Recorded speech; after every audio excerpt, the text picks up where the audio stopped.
Welcome everyone to this week's video. Today we are on Fish Friday number 127 and we have a good one for you today. Today's fish is another one of those fish that is highly sought after by anglers all over the world. It is a beautiful fish in its own way, in my opinion. That's just my opinion. Also, if you cannot tell, we are in a little bit of different settings because I am at a conference right now, and I hoped to have this video recorded before I got to the conference, but it didn't happen. So now you get ping in a hotel room. Loving the conference, fish and freshwater mussel ID conference. It's awesome. I love it. But you just get ping in a conference room or in a hotel room now. But let's move on.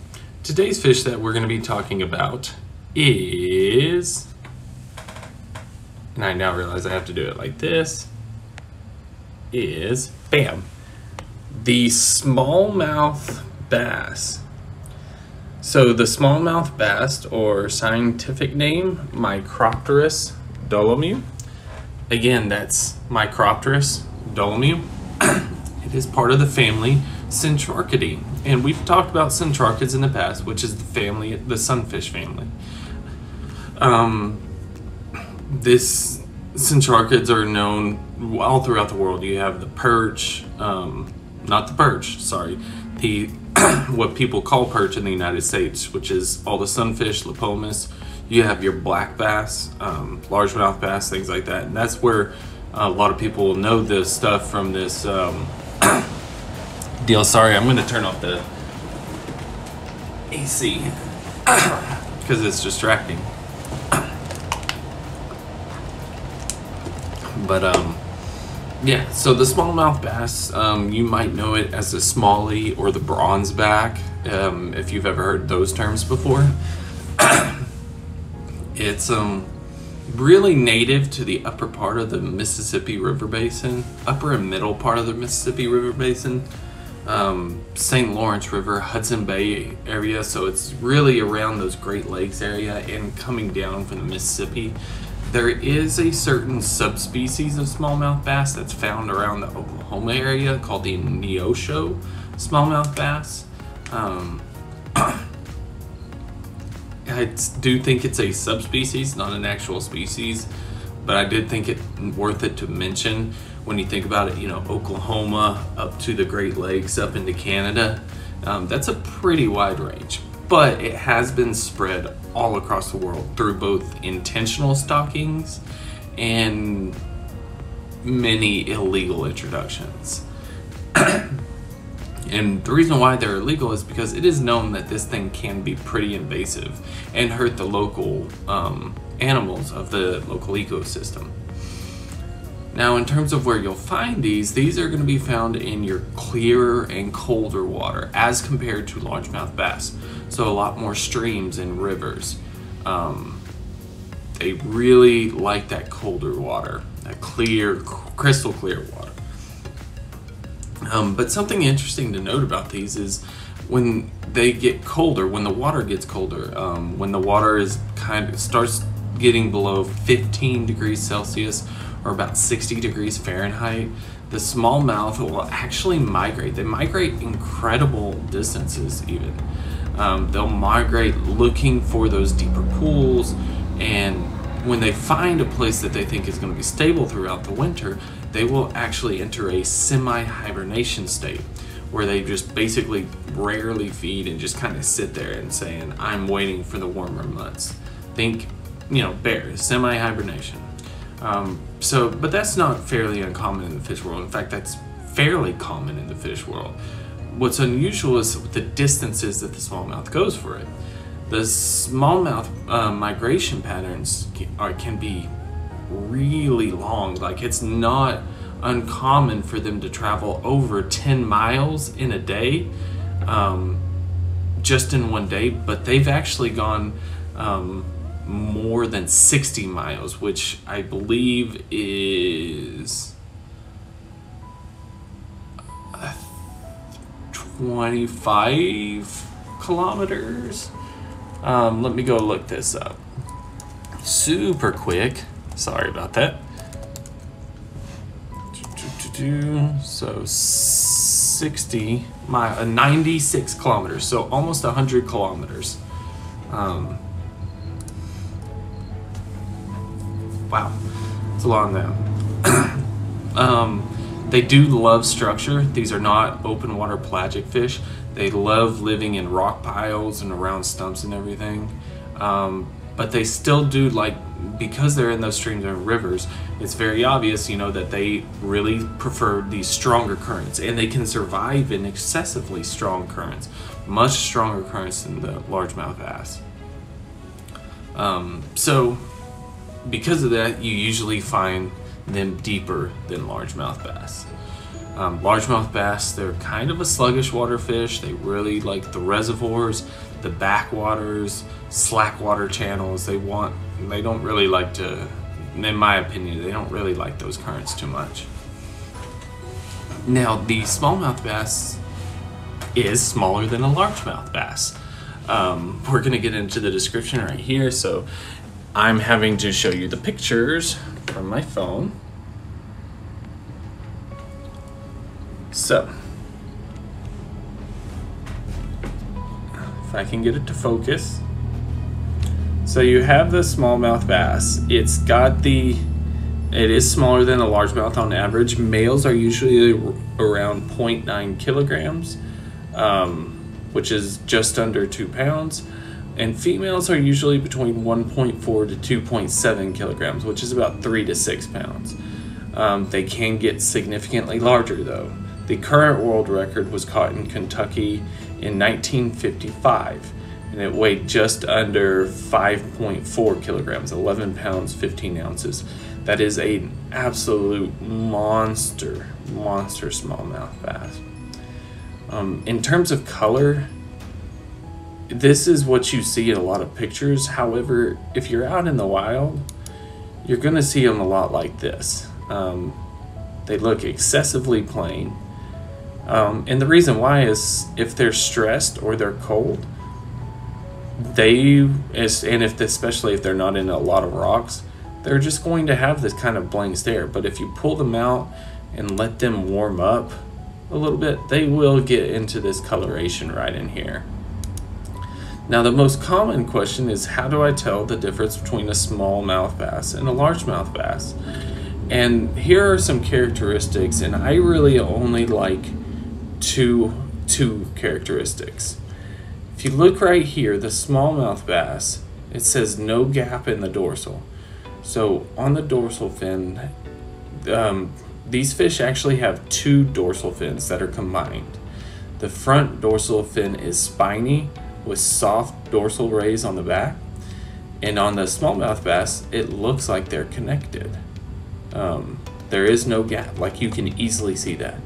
Versus on a largemouth bass, there's a deep gap right there, and they're still connected, but just by like the thinnest margin of skin.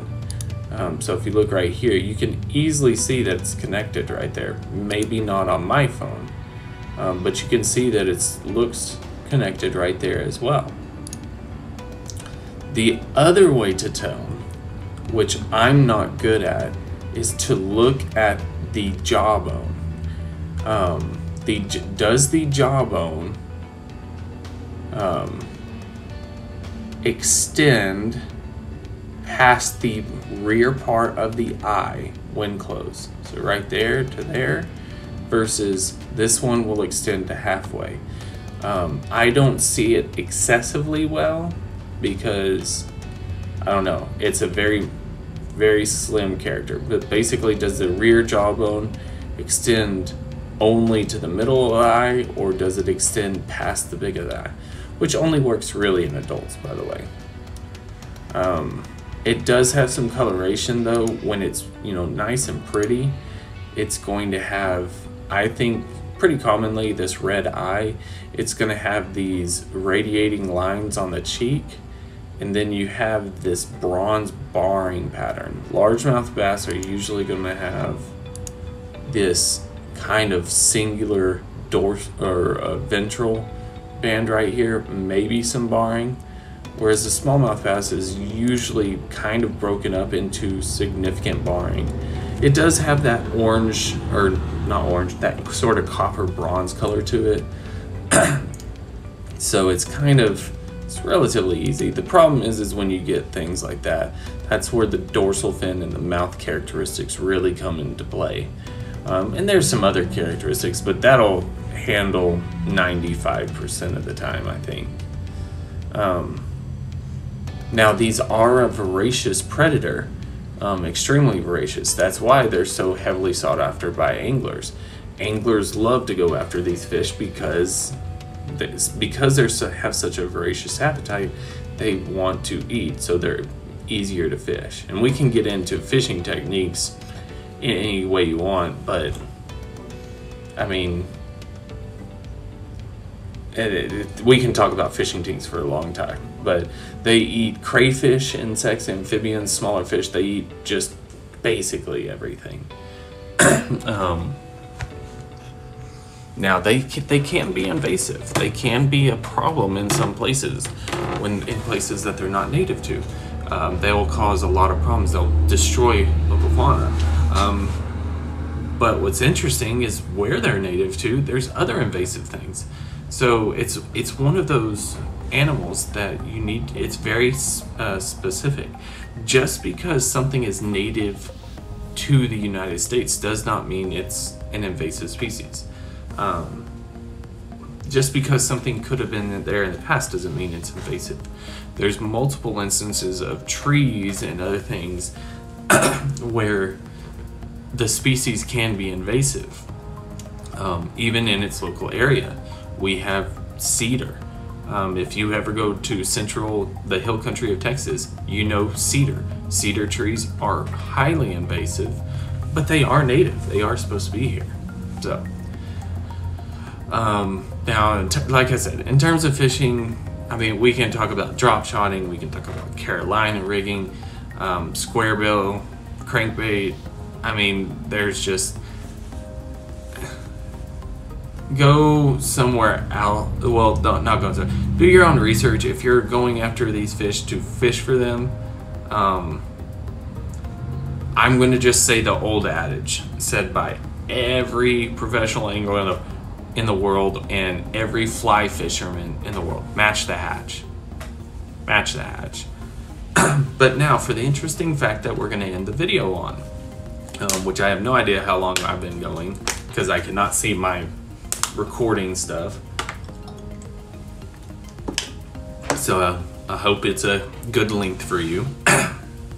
And now for the interesting fact that we're going to end the video on, I said that they were stalked all over the world, and they were, but intentionally, by the way, by numerous government agencies, things like that. To this day, they're still being stalked because they bring in so much money for them. But what was interesting to me, and what I felt was a good interesting fact on the video, was how long this had been going on. So the first international stalking, remember it's native to the northeastern US, the first international stalking event happened in Belgium in 1873.